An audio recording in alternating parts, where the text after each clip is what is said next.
Para de louvar, mas agradecer muito. Obrigado, Pai, conosco, que possa receber nosso louvor, a nossa adoração, que possamos te louvar, entregar o nosso compromisso, ficar conosco, o nosso pecados, em nome de Jesus. Amém.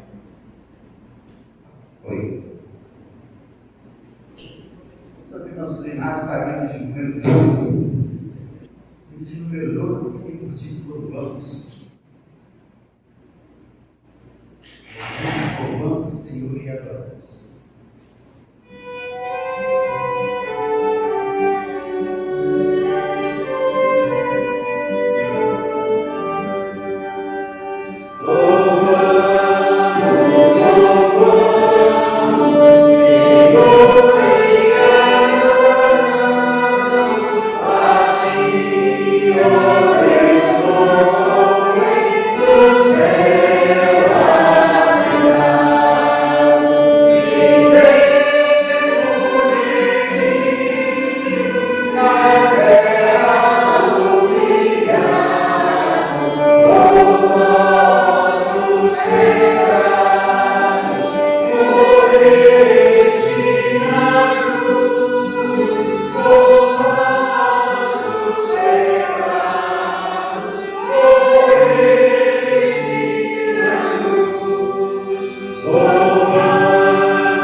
Diz assim a palavra do nosso Deus.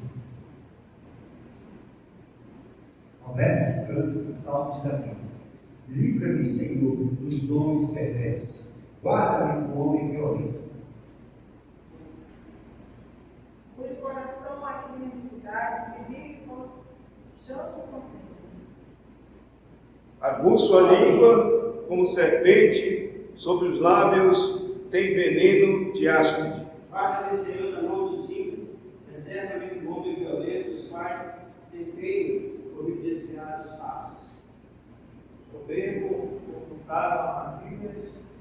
corda contra mim. Venderam-me o madeiro, madeiro contra mim. Armaram ciladas contra mim. Digo ao Senhor, tu és o meu Deus. Acorde, Senhor, a voz das minhas súplicas. Ó Senhor, força minha da salvação, tu me protegeste a cabeça no dia da batalha. Não conceda, Senhor, aos ímpios os seus desejos. Não permita que vivem seu mau propósito. Exalta a cabeça dos que me cercam, cura-os a maldade dos seus lábios. Caia fogueiros, brasas vivas, sejam atirados ao fogo, lançados de abismo, para não mais se levantar. O caluniador não se estabelecerá na terra. Ao homem violento, o mal o perseguirá, um golpe sobre golpe. Sei que o Senhor manterá a causa do oprimido e o direito do necessitado. Assim, os justos renderão graças ao teu nome, os retos habitarão na tua presença. Sim, que bom, o diabo nos leva a Deus através dessa palavra. Te agradecemos, Senhor, por esta manhã. Somos gratos pela essa oportunidade de estarmos nessa EBD. Somos gratos porque podemos ter essa escola, na qual podemos nos aprofundar mais nas Escrituras, aprender mais sobre o Senhor. Te agradecemos por esse privilégio, seja pelos nossos outros irmãos que nesse momento também estão engajados em cultuar ao Senhor e aprender mais de Ti. Te agradecemos por esta leitura e que possamos compreender. É isso que pedimos e agradecemos em nome de Jesus. Amém. Amém. Podemos aceitar. Agora estamos no nosso momento de priorizados. Os irmãos que assim fizeram, gostaria de mostrar para a igreja o vídeo soltinho. O momento está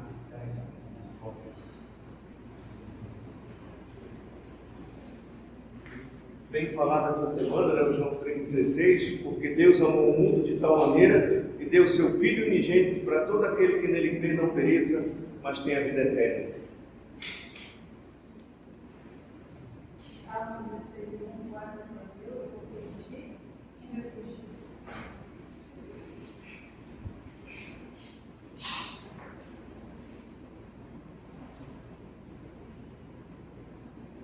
Provérbios 17. Em todo tempo amo um amigo e na angústia se faz do não. Romanos 12:21, não te deixe vencer do mal, vence o mal com o bem.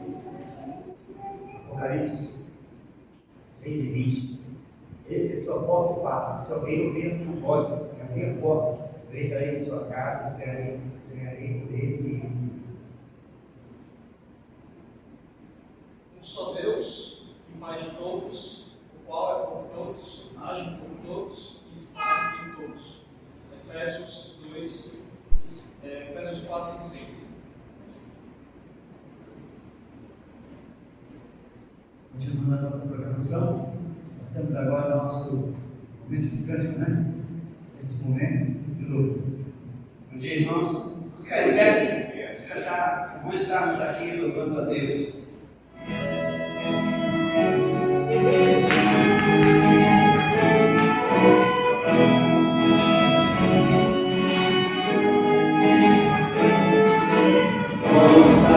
Aqui louvando a Deus, exaltar seu santo nome. Vamos estar aqui louvando a Deus, podendo exaltar seu santo nome. Tempo para isso, tempo para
Obrigado, irmãos. Podemos aceitar. Agora nós temos a leitura da nossa reflexão. Os irmãos já conhecem esse quadro que está aqui na capa do nosso boletim. Os irmãos podem, em suas casas, ler com mais atenção, compreender melhor aquilo que aqui está escrito. E ele começa assim, o título é Começou Bem. Esse é o título. Ele desenvolve o pensamento da seguinte maneira. O versículo em destaque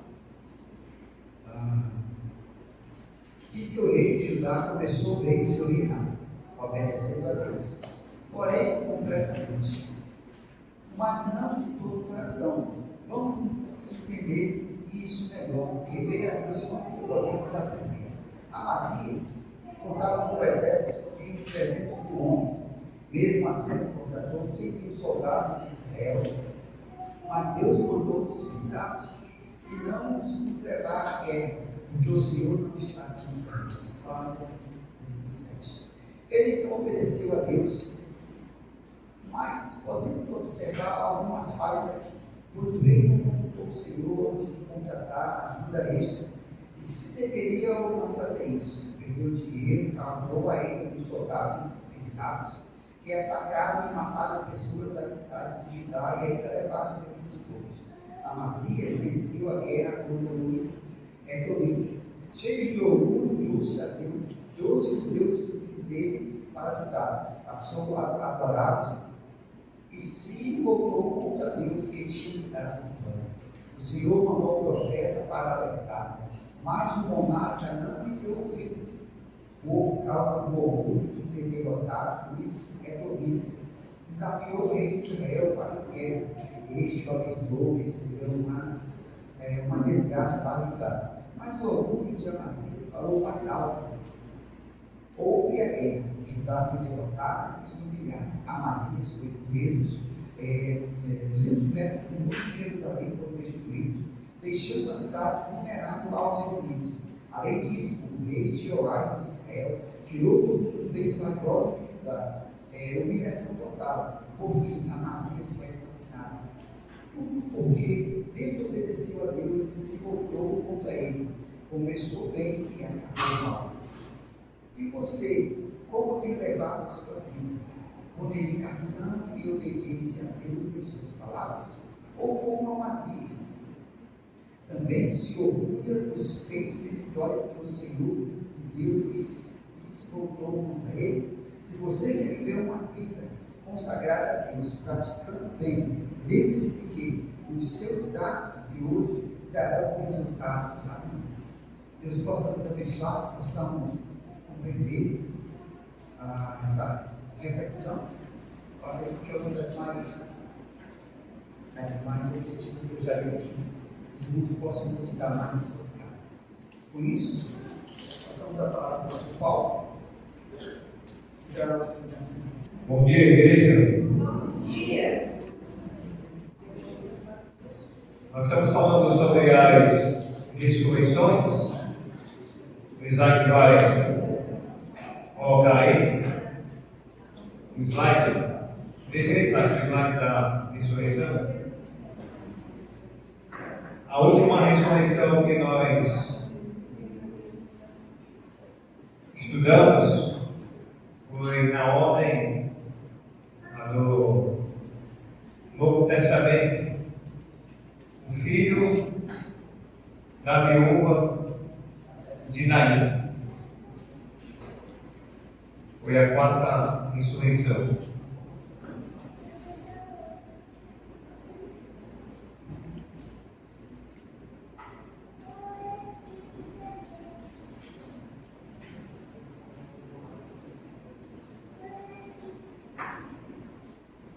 Vamos ler a passagem, Lucas, capítulo 7.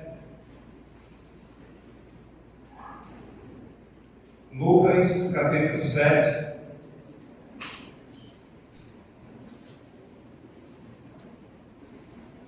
do 11 até o 17.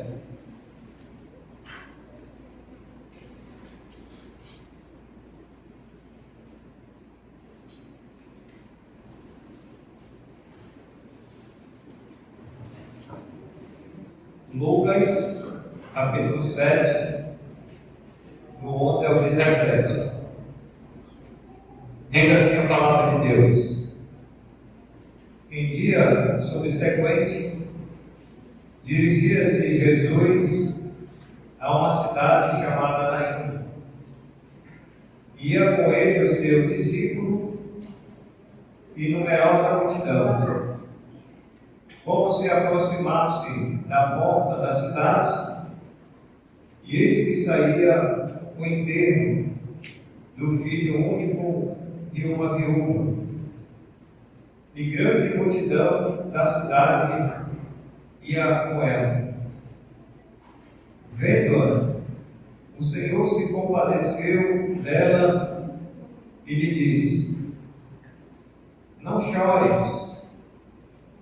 Chegando-se, tomou o esquife e, parando os que conduziam, disse: jovem, eu te mando, levanta-te.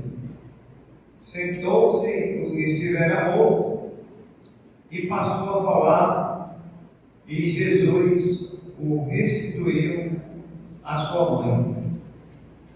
Todos ficaram possuídos de temor e glorificavam a Deus, dizendo: grande profeta se levantou entre nós, e Deus visitou o seu povo.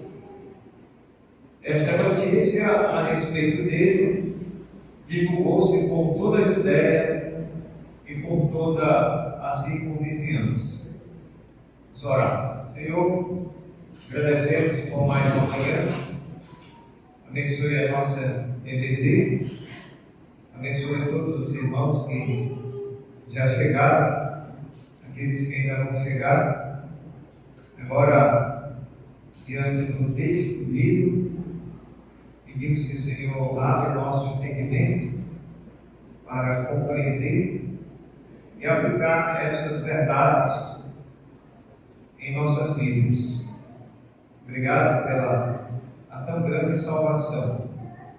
Ao Senhor seja dado a honra, a glória e o poder, hoje e para sempre. Em nome de Jesus que nós oramos. Amém. Irmãos, pela ordem que nós estamos estudando, relembrar os irmãos, nós estamos falando aí sobre as 10 ressurreições que são registradas na Bíblia. Nós temos 10 ressurreições, elas estão divididas nos 2 livros, que é o Antigo Testamento e o Novo Testamento. No Antigo Testamento nós temos o registro de 3 ressurreições. E no Novo Testamento nós temos o registro das 7 ressurreições. Correto? Então vamos lembrar, os irmãos não esquecerem a ordem das ressurreições. Quem faltou domingo passado aqui, que não estava na igreja? Irmã Naná, irmã Maria Lúcia. Então uma vai ajudar a outra. Qual foi a primeira ressurreição que nós estudamos? Não lembra? Não, é só para mais 2, hein? As 2 que faltaram à escola, tá bom? Depois a gente vai cantar aquele hino lá, né? Esta é a nossa escola. Professor faz a pergunta. Eu ainda dizer, eu não sei não. Não sei não. O professor vai explicar. Eu vou explicar, eu tenho que explicar. A primeira ressurreição, uma pista aí para vocês 2. Acontece, a Carol ainda vai entrar, porque eu acho que ela faltou também. A Carolzinha vai entrar. Ajuda elas aí, Carol. primeira ressurreição. Lembra? No Antigo Testamento, vou dar uma pista aí para vocês três. Aconteceu com Elias, profeta Elias. Lembrou? Não? Qual é o nome da ressurreição? Foi com quem? Elias já teve a pista já. Ei, vai soprar não. Eu estou vendo. A primeira ressurreição foi que morreu o azeite. Como é o nome dela? Como é o nome dela? Nome? Tem nome não? Não tem nome isso. Não tem nome. Sério. É o filho da viúva. E aí nós temos essa primeira ressurreição. Isso. De Serepta. Nós temos a lei que primeiro resiste. Vamos para a segunda. A segunda ressurreição. Segunda ressurreição, Carol. Agora ficou mais fácil. Ficou mais difícil. A segunda ressurreição aqui. Quem faltou aqui? Vera. Anotou aí, Vera? Anotou a segunda ressurreição? Quem foi? Eliseu.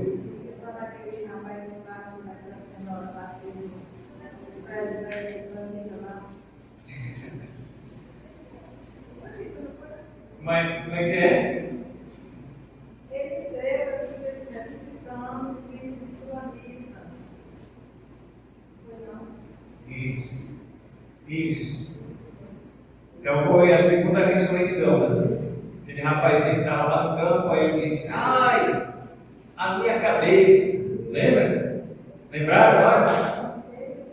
Ai, a minha cabeça. Ele falou para o pai dele. O pai dele mandou o servo levar lá para a mãe. A mãe colocou no colo e o menino morreu. Acho que ele deu a dor de cabeça, foi tão forte, deu um AVC dele. Só imagina, porque a cabeça, né, que imagina que é um AVC, né, fulminante. Deu lá, dor no colo e morreu. Eliseu vai ressuscitar. Agora a terceira, essa é com Natan. A terceira ressurreição, Natan, para te não esquecer mais. Foi.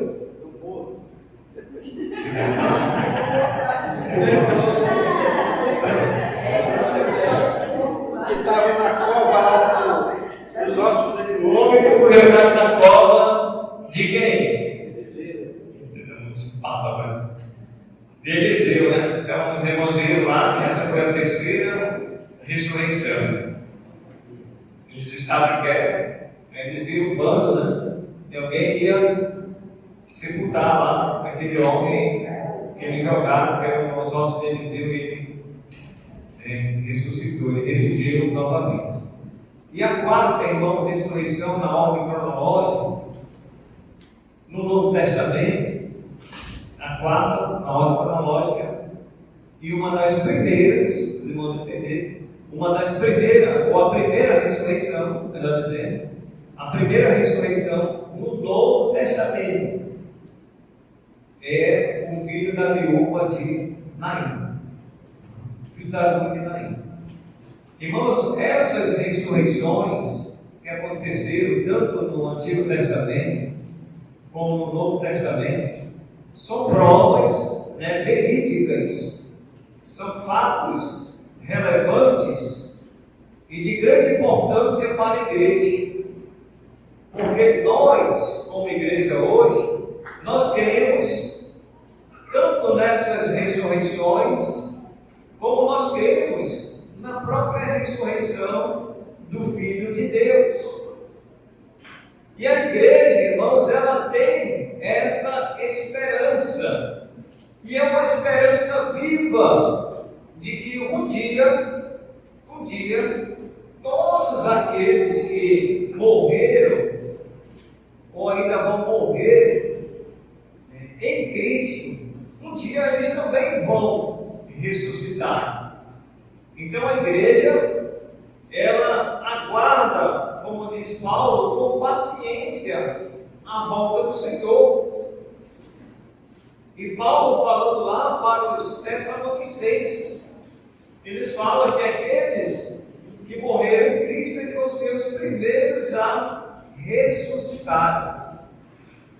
Então a igreja, irmãos, ela tem esses fatos inegáveis registrados nas Escrituras, tanto no Antigo Testamento como no Novo Testamento.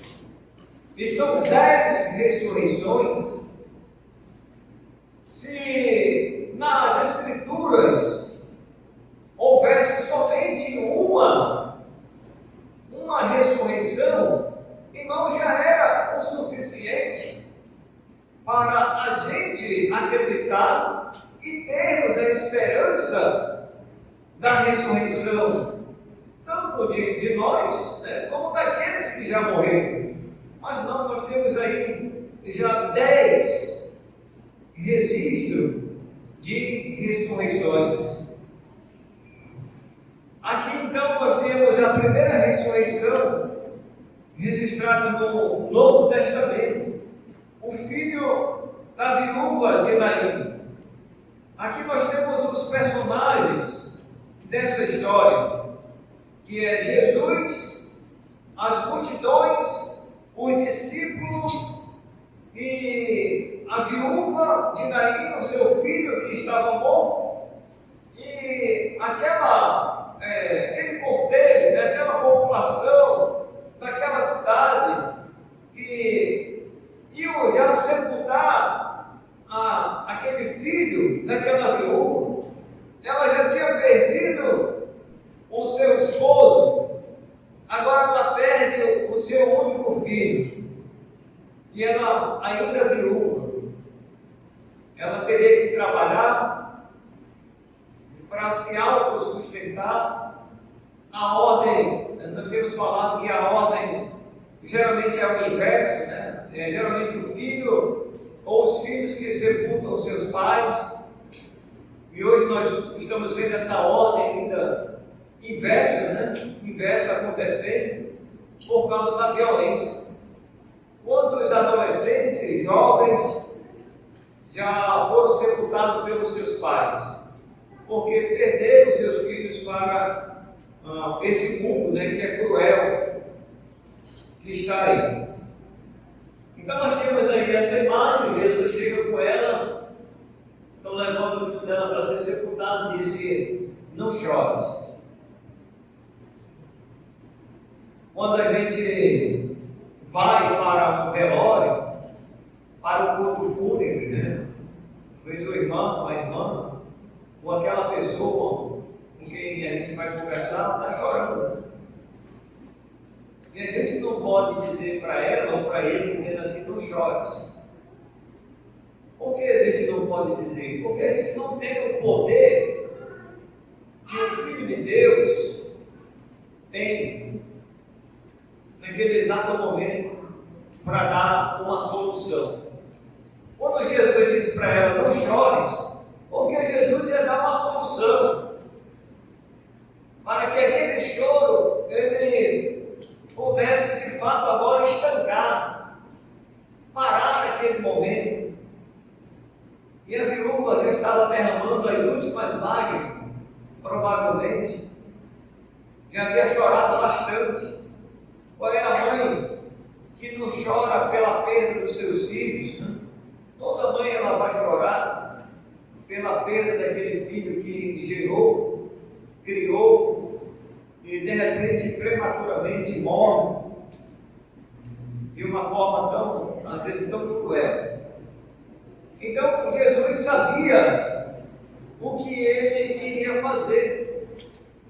Jesus sabia, irmãos, qual era a solução para aquele exato momento ali.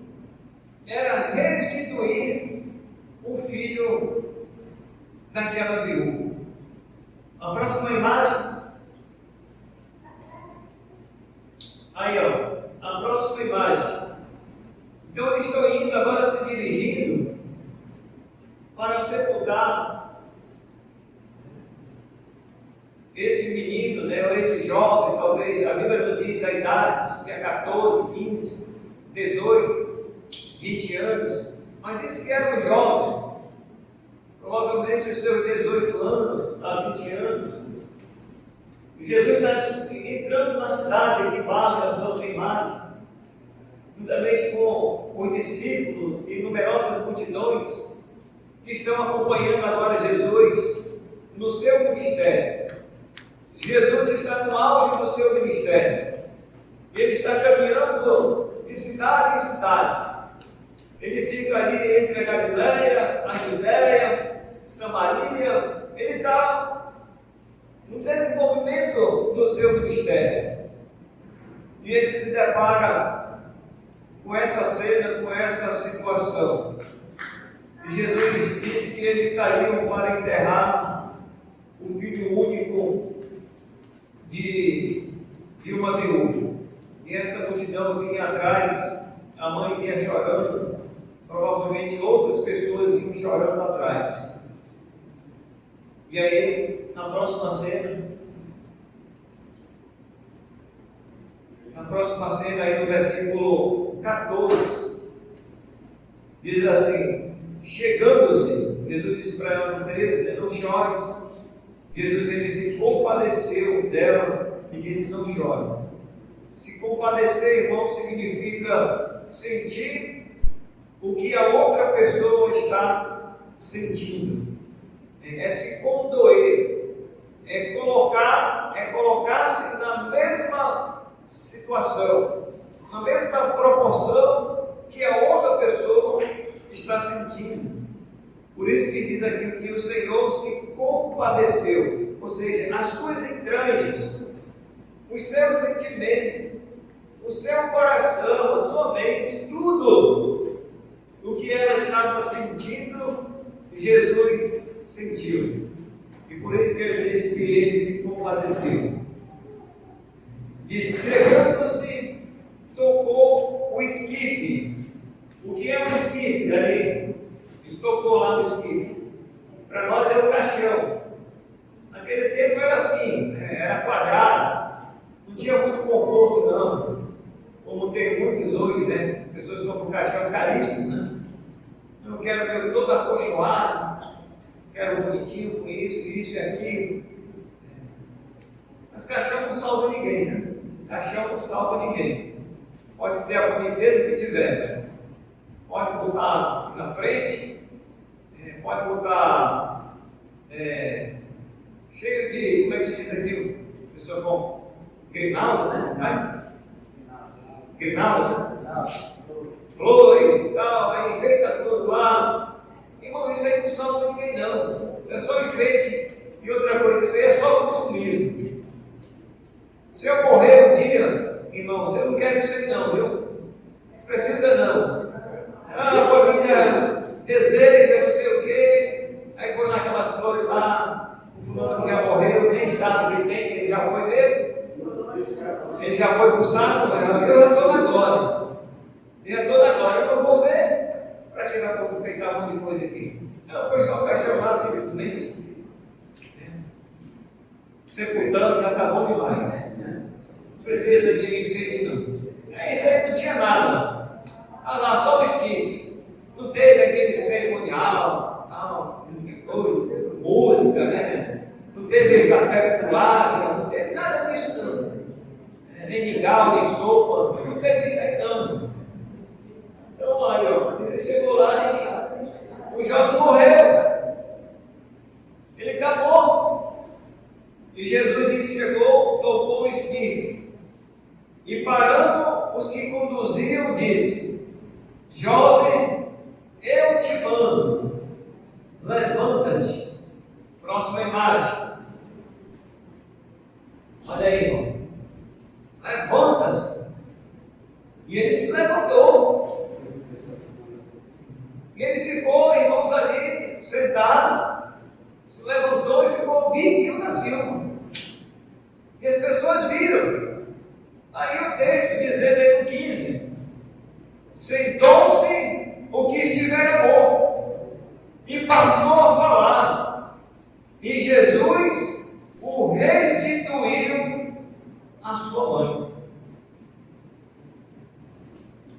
Olha aí a alegria da mãe que antes estava chorando. A tristeza dela, irmão, foi embora. A tristeza dela, o choro se apagou. A alegria voltou novamente.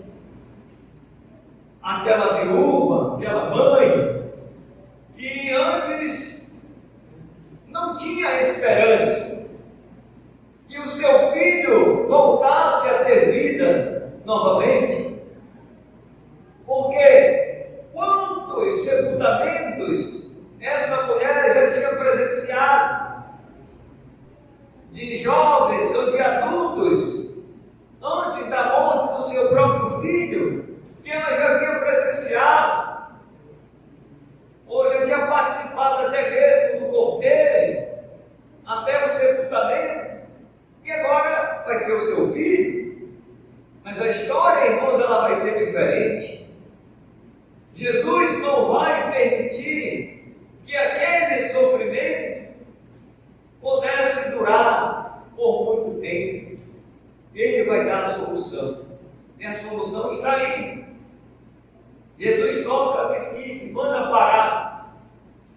E ele fala, dizendo para o jovem, é ele que manda, né? Ele está falando aqui, irmão, de autoridade. Eu te digo, levanta-te. E o menino então passa a sentar, aquele que estava bom. Jesus usa, irmãos, como Filho de Deus, do seu poder. Um dos atributos de Deus, qual é? É que Deus, irmãos, Ele é todo poderoso. Nada é impossível para Deus. Até mesmo a própria morte,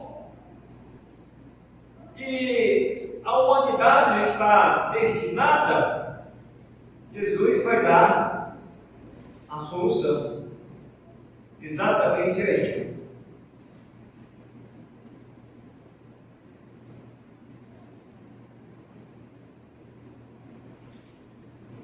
Então sentou-se que estivera morto e passou a falar, e Jesus o restituiu à sua mãe. Imagine, irmãos, o que foi que ele falou para a mãe dele e para aqueles que estavam ali. Já dentro do caixão, ele olhou para um lado, olhou para o outro. O que eu faço aqui dentro desse caixote? Me tire daqui. Vocês querem me enterrar, hein? Mas eu estou vivo. Jesus me trouxe a vida novamente. Ele me ressuscitou. Provavelmente ele logo saiu dali. Próxima imagem. Olha lá. Já saiu lá do caixote lá. Do caixão, do esquife. E agora está lá com a mãe. E diz aí o 16. Todos ficaram possuídos de temor e glorificavam a Deus, dizendo: grande profeta se levantou entre nós, e Deus visitou o seu povo. Esta notícia a respeito dele divulgou-se por toda a Judéia e toda a circunvizinhança. Então, irmãos, a fama de Jesus, ela estava ganhando notoriedade, estava se espalhando. E um fato como esse, verídico, que aconteceu, se espalhou rapidamente. As pessoas começaram a divulgar. Jesus, ele não queria fama, ele não queria reconhecimento, ele não queria prestígio, ele não queria aplausos, ele não queria status, ele queria simplesmente, irmãos, fazer a vontade do Pai, a vontade de Deus. Aquilo que estava diante do seu alcance, Jesus é aquelas pessoas que às vezes o procuraram, e aquelas que nem o procuraram, ele mesmo se deparavam com situações, às vezes, aos olhos humanos, seria impossível. Era possível, irmãos, então, para Deus. Então as pessoas ficaram assim alarmadas, né? Ficaram assim, abismadas com esse acontecimento. Como é que alguém morre e aí aparece Jesus e ressuscita aquela pessoa? Porque muitos já haviam morrido e já haviam sido sepultados. Agora aparece Jesus no momento do sepultamento desse jovem. Jesus ressuscita esse jovem e as pessoas então passam a ficar admiradas, ficaram ali atemorizados com aquele acontecimento. Porque, irmãos, Jesus, ele é o próprio Deus, ele é o Filho de Deus encarnado. E Jesus fez, irmãos, o que nenhum outro homem pode fazer. A medicina, ela não pode ressuscitar quem já morreu. Você já ouviu aí alguma notícia de que o médico ressuscitou fulano? O que acontece, irmãos, é que as pessoas, não é que de fato elas morrem, ou morrem de fato, não. Há um ressuscitamento de alguém que está passando mal, está à beira da morte. É diferente da ressurreição, em que aquela pessoa sofreu um AVC, ou alguma coisa, né? Deu um exploso na cabeça, ou parada respiratória, alguma coisa assim, a pessoa vai lá e faz o procedimento e a pessoa volta a ter vida novamente. Isso. Eu vi uma vez que